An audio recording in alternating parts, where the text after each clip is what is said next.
nagabas, mauna nga, ato September 27, 1988, dinigil siya, nakabsan sa kinabuhi, ining napita. So guys, mga din behind the story of the Chapilo Moment accident here in San Fernando.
Tawag man siya og dansinsan. Kandi siya sa sinugdanan, kani siya nga Chotokos. Nagsugod ni siya sa pidagi sa PDR. Kaya Don Rosary, baka nakitang mag-rosary, maglakaw. Siguro maka sa unang mga 1990s, hindi siya nagsugod na dito. Mo ni siya ang kanang gihimo na siya din ha, nagkayang kaya sa Don, naagi sa Don Rosary. Nagkangking tao ato sa unang panahon na mga hindi dayon, Mama Mary, nagkamo ang kanang mo padre, si Padre John Ronia mo, sa founder din rin, na magtukod din o lahat ikaw grupo ni Mama Mary. Mo to pag tukod din ha, kasi baka na siya kanilaw na pati mga mapakita siya, pakita ang adlaw ni sayaw siya. Mo na siya tawag siya. Mo na siya gitawag sa direkta sa wala mo kapil. Nangibaw siya, dapat balik mo. Kay tungod, kay naagid siya, puhi gid siya nga naagid niya, kinalang naapa din niya. Kay ka mag-ampo kita kay naay kulero, mahimo mangumpisan kamo karon. Isaw atong paring sila. Dayon, itawag gid siya og Chotokos, kay kana siya Chotokos, mother of God. Ano siya nga icon? Ano siya nga icon? Kani siya nga icon, gikan gid ni siya sa Ukraine. Mao ni siya ang masaha kita siya niya kana. Mo na i-post. Mao ni siya ang kanang kinabuhi niya. Grabe daghang tao sa unang panahon. Sa ato yung mga picture dito makita niyo daghang kay tao. Pagsugod pa jud ani guys. Bukid ba jud ani grabe binigay. Bukid ayo. Mo na siya. Buhi gid siya kung matuo matangas mo na matuo. Sa siya naagid siya mga grasya nga dili bitaw kanang mga grasya kay kanang sa unang panahon ako ray na kusayhan pag Don Rosary lagi ko buto nakahimo ko ipasatag ko sa lakaw nga maglakaw sa kanang mag-rosary ba di ba ilay magpasaka maglakaw ka ya tangas mo ko imo ati anya porque kayo convert ko niya kanang ko ba na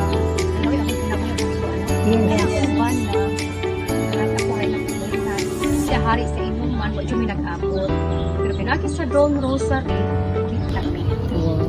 Kaya karon, salamat sa kaayon sa Ginoo. Ang akong tulog ka anak. Wala sa namin din nag-alagad. Akong laki, sa Kristan, akong bala. Kaya ako sa kantor. Salamat sa kaayon sa Ginoo. Karon nga tuig ka, ako kay Grasya yung kinatawagan. Kaming tanan niyang gitawag para pag-alagad. Wala nga insecure, ako din lang isang yung sa Ginoo na kung makalibit sa Ginoo na agit siya. Yes. Amen. Amen. Amen. Matay, bigyan ta, di ka malayong dinhi. Muna ato naman ang atong kaugan. Dili ta magpasigar mo pinaabis sa dito kay mga matay ta, pulos sa kalabira dito sa kaihan. Importante, Thank you, Lord. Salamat tayo.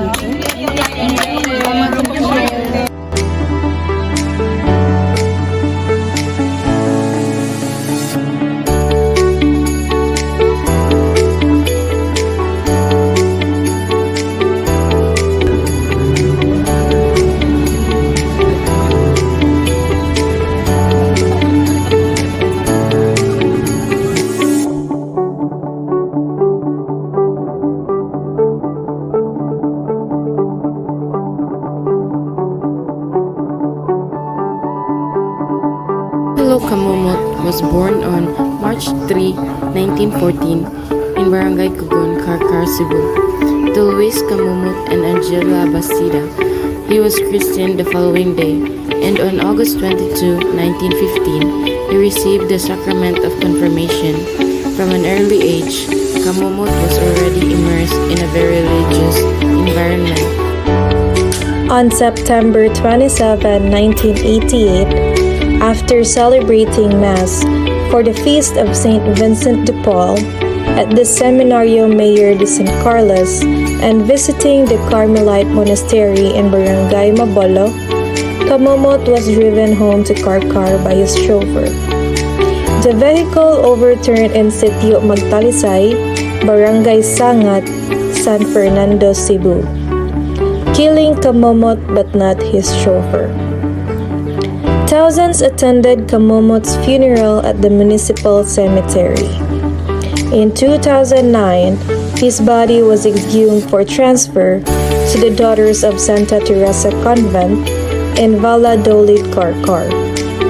His tomb has since become a site of pilgrimage, especially on his birth anniversary every 3rd of March, and his death anniversary on every 27th of September.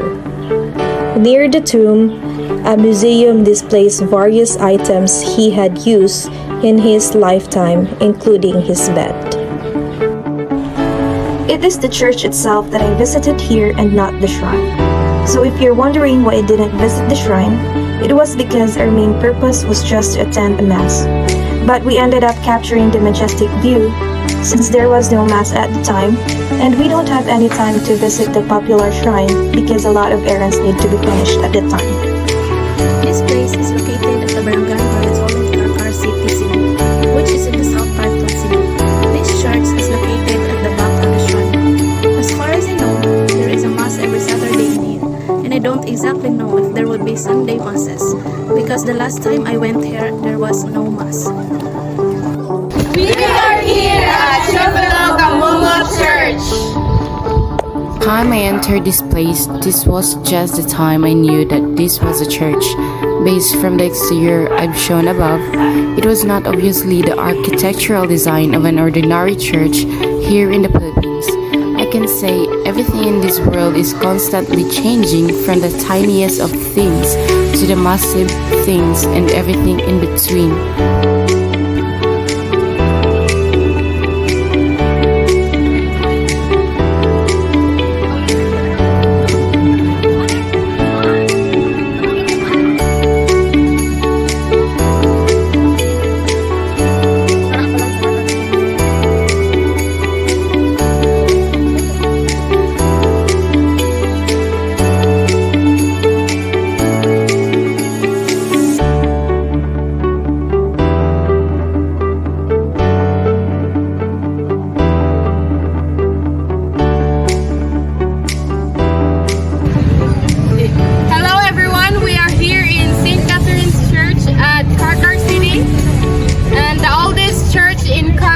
Catherine of Alexandria in Carcar City.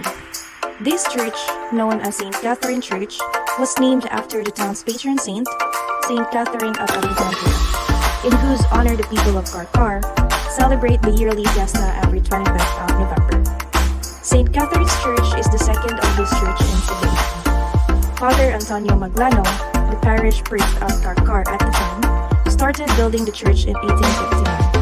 However, it took 6 years before it was finished.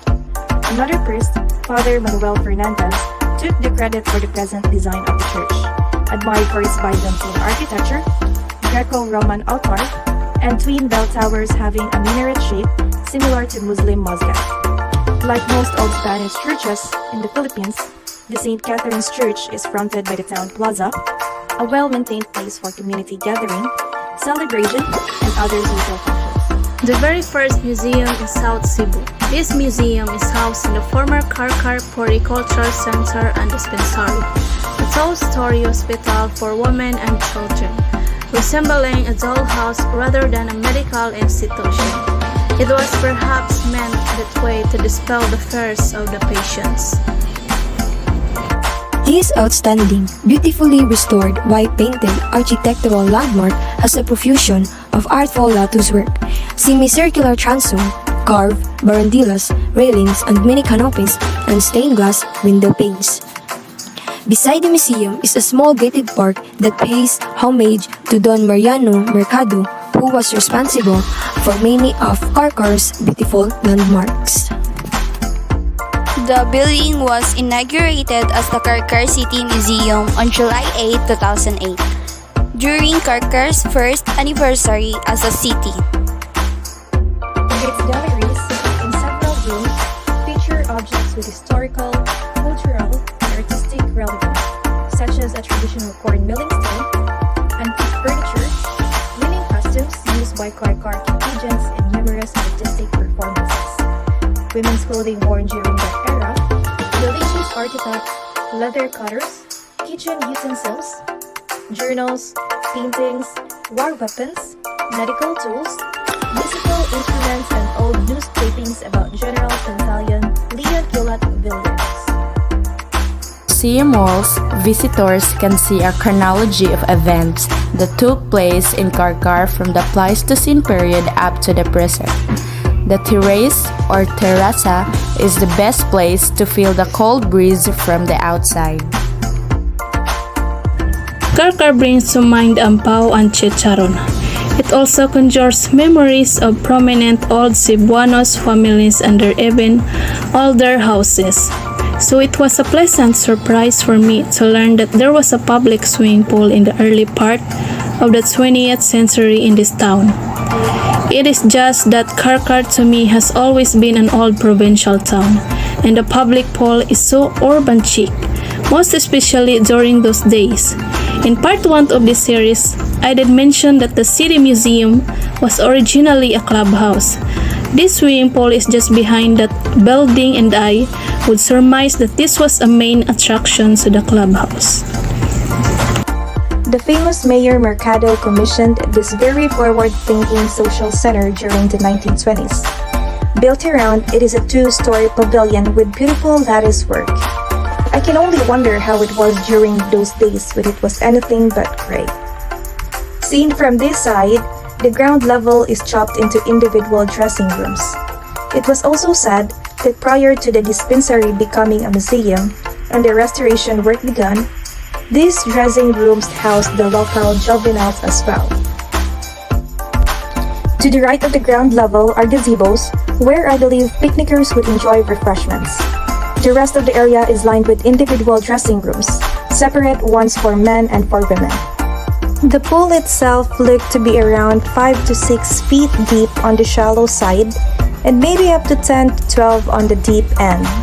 I can only guess as the guide also did not have any estimation. 2 concrete posts just out in the middle of the shallow end, as per our guide, it used to support the diving board.